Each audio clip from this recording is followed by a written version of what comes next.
I Know Why the Caged Bird Sings. Maya Angelou. Chapter 10. Grandmother Baxter was a quadroon, or an octoroon, or in any case she was nearly white. She had been raised by a German family in Cairo, Illinois, and had come to St. Louis at the turn of the century to study nursing. While she was working at Homer G. Phillips Hospital, she met and married Grandfather Baxter.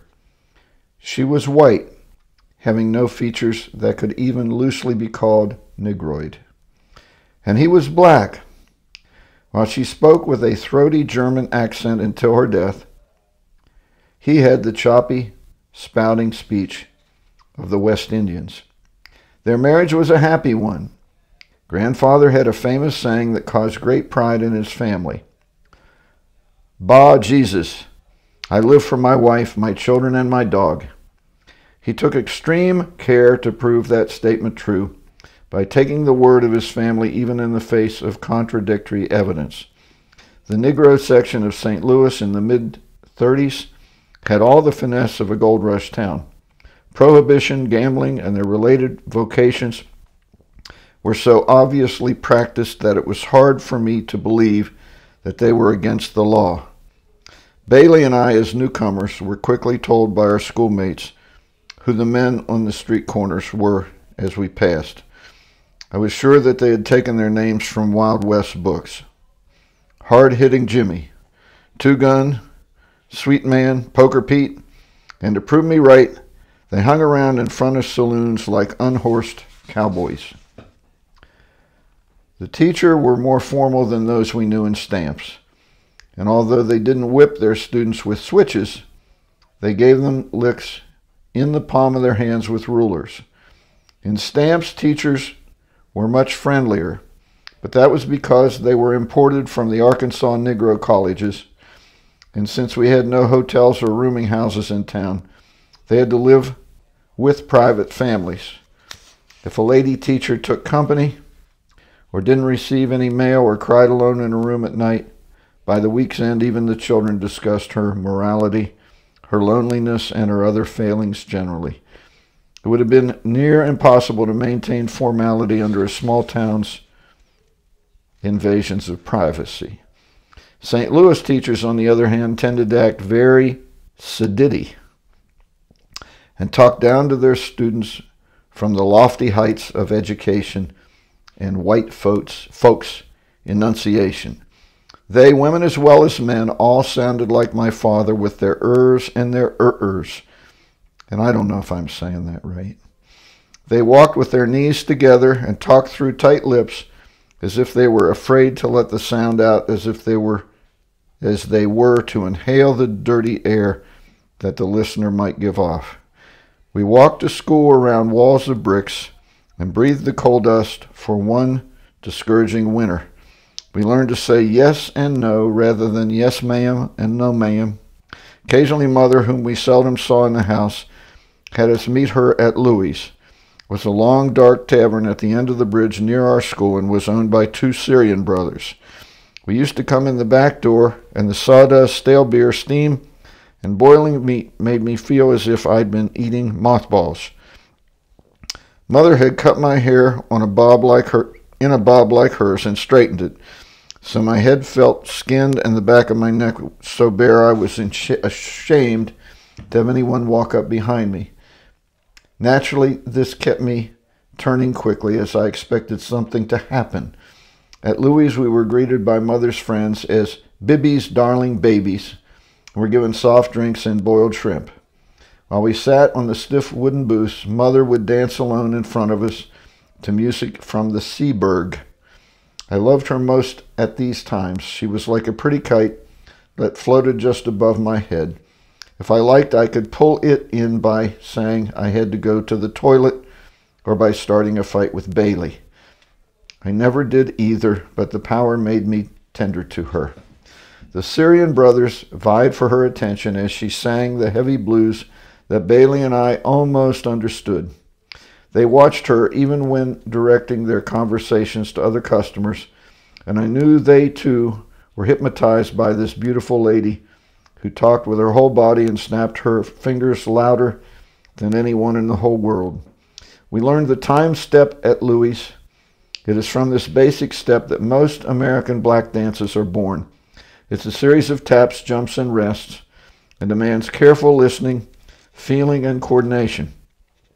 We were brought before Mother's friends there in the heavy saloon air to show our artistry. Bailey learned easily and has always been the better dancer. But I learned too. I approached the time step with the same determination to win that I had approached the timetables with. There was no Uncle Willie or sizzling pot-bellied stove, but there was Mother and her laughing friends, and they amounted to the same thing.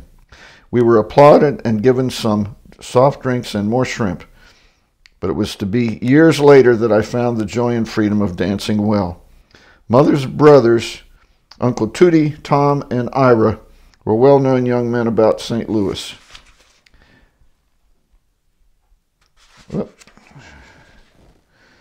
They all had was less than 3.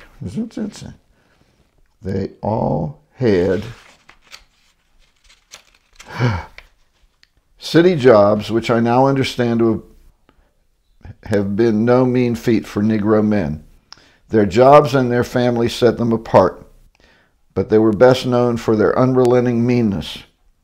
Grandfather had told them, "Bah, Jesus, if you ever get in jail for stealing or some such foolishness, I'll let you rot. But if you're arrested for fighting, I'll sell the house lock, stock, and barrel to get you out." With that kind of encouragement backed by explosive tempers, it was no wonder they became fearsome characters. Our youngest Uncle Billy was not old enough to join in their didos. One of their more flamboyant escapades has become a proud family legend. Pat Patterson, a big man who was himself protected by the shield of a bad reputation, made the mistake of cursing my mother one night when she was out alone. She reported the incident to her brothers. They ordered one of their hangers-on to search the streets for Patterson when he was located to telephone them. As they walked throughout the afternoon, the living room filled with smoke and murmurs of plans. From time to time, Grandfather came in from the kitchen and said, "Don't kill him, mind you. Just don't kill him." Then went back to his coffee with Grandmother. They went to the saloon where Patterson sat drinking at a small table. Uncle Tommy stood at the door. Uncle Tootie stationed himself at the toilet door, and Uncle Ira, who was the oldest and maybe everyone's ideal, walked over to Patterson. They were all obviously carrying guns. Uncle Ira said to my mother, "Here, Bibi, here's this nigger Patterson. Come over here and beat his ass." She crashed the man's head with a policeman's billy, enough to leave him just this side of death.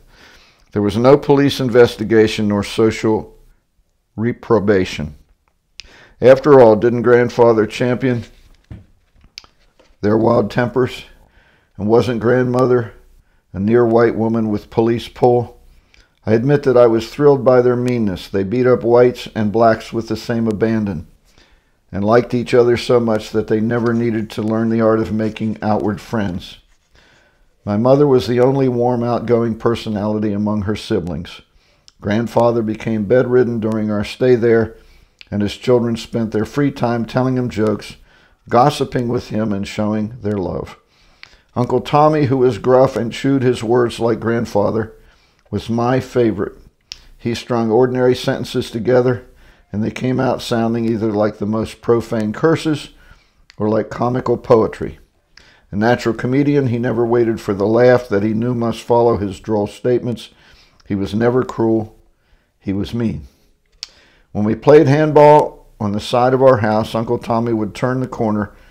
Coming from work, he would pretend at first not to see us, but with the deftness of a cat, he would catch the ball and say, "Put your minds where your behinds are, and I'll let you on my team." We children would range around him, but it was only when he reached the steps that he'd wind up his arm and throw the ball over the light post towards the stars. He told me often, "Riddy, don't worry because you ain't pretty. Plenty pretty women I seen digging ditches or worse. You're smart, I swear to God. I'd rather have a good mind than a cute behind. They bragged often about the binding quality of the Baxter blood. Uncle Tommy said that even the children felt it before they were old enough to be taught. They reminisced over Bailey's teaching me to walk when he was less than 3. Displeased at my stumbling motions, he was supposed to have said, "This is my sister. I have to teach her to walk." They also told me how I got the name Mai after Bailey learned definitely that I was his sister. He refused to call me Marguerite, but rather addressed me each time as Maya sister. And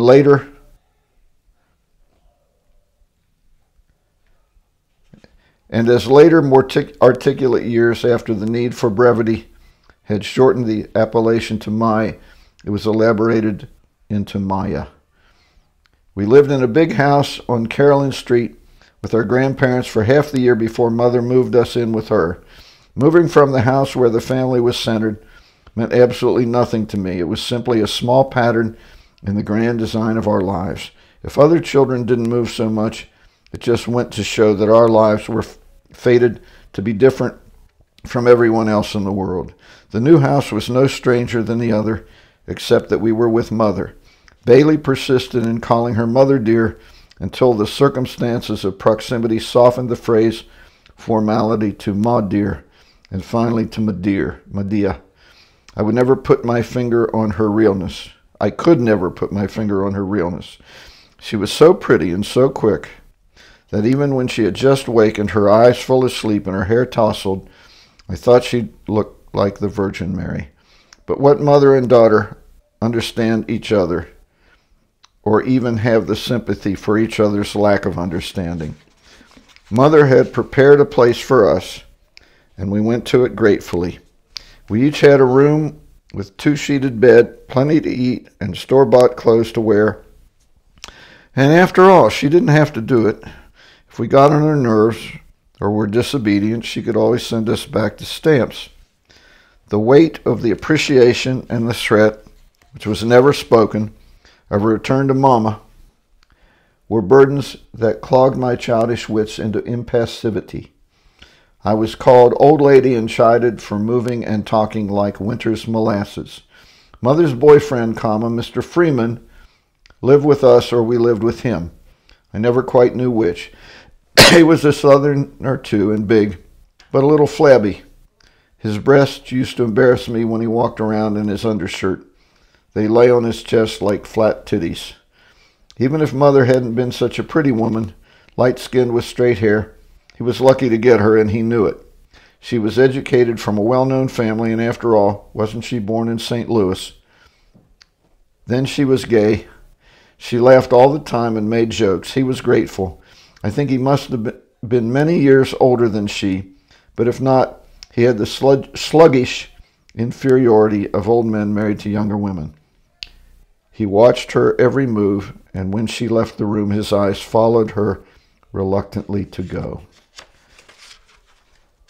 And I think that's the end. Now we're at 11.